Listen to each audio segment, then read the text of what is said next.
உங்கள் மீது வைக்கப்பட்ட விமர்சனம்ங்கிறது நீங்க திமுக போதுமான அளவு கிரிட்டிசைஸ் பண்ணல, அது சில டைம்ல அன்ஃபேர் கிரிட்டிசிசம்ஸா கூட வெளிப்பட்டுச்சு. இன்னொன்று, நீங்க கூட்டணியில் அமைச்சரவை நிறைய ரொம்ப டெலிபரேஷன்ஸுக்கு பிறகுதான் எடுத்தீங்க.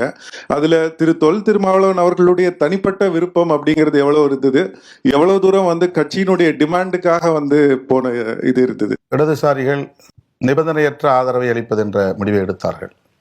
அதே முடிவை தான் நாங்களும் எடுத்தோம். ஆனால் அன்றைக்கே நாங்கள் அறிவிக்கவில்லை என்பது எங்கள் மீதான விமர்சனம். தொடக்கத்திலேயே நான் தோழர்களிடத்தில் பேசுகிற போது, நீங்கள் முடிவெடுத்த பிறகு அதை ஒட்டி எங்கள் இயக்கத் தோழர்களோடு கலந்து பேசி அதன் பின்னர் அறிவிப்போம் என்பதுதான். முன்னாள் முதல்வர் அண்ணன் ஸ்டாலின் அவர்களை சந்திக்க சென்றோம். அவர் நடந்து சொன்னோம். அவர் இந்த ஆதரவு நல்குவதை குறித்து எந்த இடத்துல எங்களுக்கு அப்ஜெக்ஷனே பண்ணலை. எங்கள் கூட்டணியுடைய தலைவர், அதனால் நாங்கள் போனோம். இயல்பாக பேசணும், நம்ம எல்லாம் ஒற்றுமையாக இருந்து செயல் பண்ணுங்கிற கருத்து மட்டும்தான் சொன்னார். அதன் பிறகு இந்த டெவலப்மெண்ட்டுக்கு பிறகு நாங்கள் இந்த முடிவு எடுக்கிறோம். நான் சொன்னேன் முதல்ல, இந்த மாதிரி இடதுசாரிகள் என்ன முடிவு எடுக்கிறாங்களோ அந்த முடிவு எடுக்கிறதா நான் சொல்லிட்டேன். அது ஒன்றும் பிரச்சனை இல்லை, இப்போ ஆதரவு நல்கிறதா நாங்கள் இருக்கிறோம் அப்படின்னு அன்றைக்கி 8ஆம் தேதி நைட்டு போய் சொன்னோம். தாராளமாக செய்யுங்க, அது ஒன்றும் தப்பு இல்லை. இதுதான் நடந்தது. ஆனால் எங்கள் உயர்நிலைக்குழு கூட்டத்தில் என்ன நடந்தது அப்படிங்கிறதா முக்கியமான விஷயம். அதில் எல்லாம் என்ன சொன்னாங்கன்னா, கம்யூனிஸ்ட் அந்த நிலைப்பாடு எடுக்கலாம், ஆனால் நாம் அப்படி ஒரு நிலைப்பாடு எடுக்கக்கூடாது, நாம் மினிஸ்ட்ரியில் சேரணும் அப்படிங்கிற கருத்தை பெரும்பாலான தோழர்கள் சொன்னாங்க. நான் மட்டும்தான் சொன்னேன், இல்லை இடதுசாரிகள் நிபந்தனையற்ற ஆதரவுங்கிறதுனால அதே நிலைப்பாட்டை எடுக்கணும்னு நான் வலியுறுத்தி சொன்னேன். எல்லாரும் திரும்ப நாம் சேரணுங்கிற கருத்தை சொன்னதுனால ஃபைனலாக நான் என்ன சொன்னேன்னா, நாளைக்கு பொதுச் செயலாளர்களோட கலந்து பேசிட்டு அதுக்கப்புறம் நான் முடிவு அறிவிக்கிறேன், தலைவருங்கிற முறையில் எனக்கு அந்த அதிகாரத்தை கொடுங்கன்னு நான் கேட்டதும் எல்லாரும் ஓகே சொல்லிட்டாங்க. இப்போ நான் ஒரு இடத்துல இருந்தேன், பொதுச் செயலாளர்கள் 2 பேர் வேறு இடத்துல இருந்தாங்க. சட்டமன்ற உறுப்பினர் வன்னியரசு அவங்க அப்பா சமாதிக்கு போகிறேன்ட்டு ஊருக்கு போயிட்டார். எங்களுக்கு இந்த மாதிரியான ஒரு சூழல் வருங்கிறது அவருக்கு தெரியாது, எங்களுக்கு தெரியாது. அவர் ஊருக்கு போயிட்டார். அப்போ அவருக்கு தகவல் சொல்லி வர சொல்கிறோம். இப்போ 9ஆம் தேதி அவங்க சேர்றதுக்கே 12:45 ஆயிடுச்சு. ஆனால் 11 மணிலேருந்தே ப்ரெஸ்ஸை நான் பார்க்க போகிறேங்கிற மாதிரி அவங்களா அலுவலகத்தை உட்காந்துட்டாங்க. நாம் யாருக்கும் அஃபிஷியலாக அனௌன்ஸ் பண்ணல. அப்போது தோழர்கள் வந்தாங்க, 2 பொதுச் செயலாளர்கள் வந்தாங்க, 2 சட்டமன்ற உறுப்பினர்கள் வந்தாங்க. நாங்கள் 5 பேர் உட்காந்து பேசும்போது அவங்கள்ட்ட சொன்ன வார்த்தை, இப்போ நீங்கள் கேட்ட கேள்விக்கு பதில்.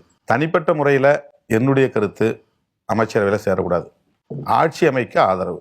ஆனால் இது கட்சி முடிவாக நான் திணிக்க விரும்பலை. கட்சி முடிவுனா உங்கள் கருத்து என்னவோ அந்த கருத்தை நான் கலந்து நம்ம அப்புறம் தான் ஃபைனலைஸ் பண்ண முடியும். அப்படின்னப்ப கட்சி முடிவு அமைச்சரவையில் சேர்றது தான் அப்படின்னு அவங்க எல்லாருமே வலியுறுத்தி சொன்னாங்க. 2 பேரும் பொதுச் செயலாளர்கள் அப்படி சொல்லும்போது நம்ம அமைச்சரவையில் சேர்றதை தவிர்க்க முடியாது. அப்போ நான் தலைவராக இருந்தாலும் கூட கட்சியில் பெரும்பான்மை என்ன விரும்புகிறாங்க அப்படின்னு பார்க்கும்போது ஒரு வாய்ப்பு நமக்கு அமையுது. அதாவது அமைச்சரவையில் இடம்பெறக்கூடிய வாய்ப்பு, இது கற்பனை கூட செய்து பார்க்க முடியாத ஒரு சூழல் தமிழ்நாட்டை பொறுத்தவரையில்.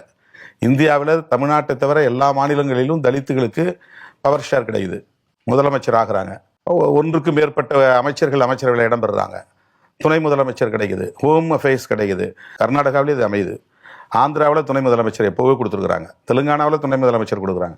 தமிழ்நாட்டில் மட்டும் அது ரொம்ப இறுக்கமாக இருக்குது. அப்போ இப்படி ஒரு வாய்ப்பு அமையும் போது இதை ஏன் தவிர்க்கணும்? அதில் முக்கியமாக நம்ம தோழமை சக்தியிலாக இருக்கிற இடதுசாரி கட்சிகள் விசிகே அமைச்சர்களை இடம்பெறதுல எங்களுக்கு ஒன்றும் பிரச்சனை இல்லை, அவங்க சேரலாம் அப்படின்னு வெளிப்படையாகவே சொல்கிறாங்க. அந்த மாதிரி திமுகவில் சில தோழமை சக்திகிட்ட பேசும்போது இந்த வாய்ப்பு கிடைச்சா நீங்கள் ஏன் அதை தவிர்க்கணும்? எங்கள் கட்சியும் அந்த முடிவெடுது. அப்போ நான் 9ஆம் தேதி 3 மணிக்கு 2:30 மணி இருக்கும் நினைக்கிறேன், ஆதவர்ஜி வர சொல்லிட்டேன் ஃபோன் பண்ணி, நான் இருக்கிற இடத்துக்கு கடிதம் கொடுத்துட்றோம், நாங்கள் முடிவு பண்ணிட்டோம். வந்த பிறகு அவர்கிட்ட சொல்கிறேன், அவர் மறுபடியும் என்ன வற்புறுத்துறாரு, எதனா அமைச்சரவையில் இடம்பெறணும்னு. அதில் என்ன அவங்களுடைய ஒரே கண்டிஷன்னா, அமைச்சரவையில் இடம்பெறுவது மட்டுமல்ல, நீங்கள் இடம்பெறணும் அப்படிங்கிறது தான். அதாவது நான் அமைச்சராகணும் அப்படிங்கிறது. அமைச்சரவையிலே இடம்பெறக்கூடாதுங்கிறது என்னுடைய கருத்து. அதில் நான் அமைச்சராகணுங்கிற கருத்தை என்னால் ஏற்றுக்க முடியாது அப்படின்னு நான் சொல்லிட்டேன். அவரும் என்ன வற்புறுத்துறாரு. அப்போ நான் இல்லை, ஒரே விஷயம் தான், இடதுசாரிகள் எடுத்த முடிவை தான் நான் அறிவிப்பேன், அதுக்கப்புறம் என்ன டெவலப்மெண்ட்னு பின்னால் பார்த்துக்கலாம் அப்படின்னு நான் சொல்லிவிட்டு 4 மணிக்கு அவர் கையில் கொடுத்துட்டு 4:45 நான் ப்ரெஸ் சந்திக்கிறேன். அப்போ தனிப்பட்ட முறையில் என்னுடைய கருத்து என்னவோ அந்த கருத்தை கட்சியும் ஒத்துக்கொண்டது அப்படிங்கிற அடிப்படையில் நாங்கள் அன்கண்டிஷனல் சப்போர்ட் அப்படின்னு தான் நாங்கள் அறிவிக்கிறோம்.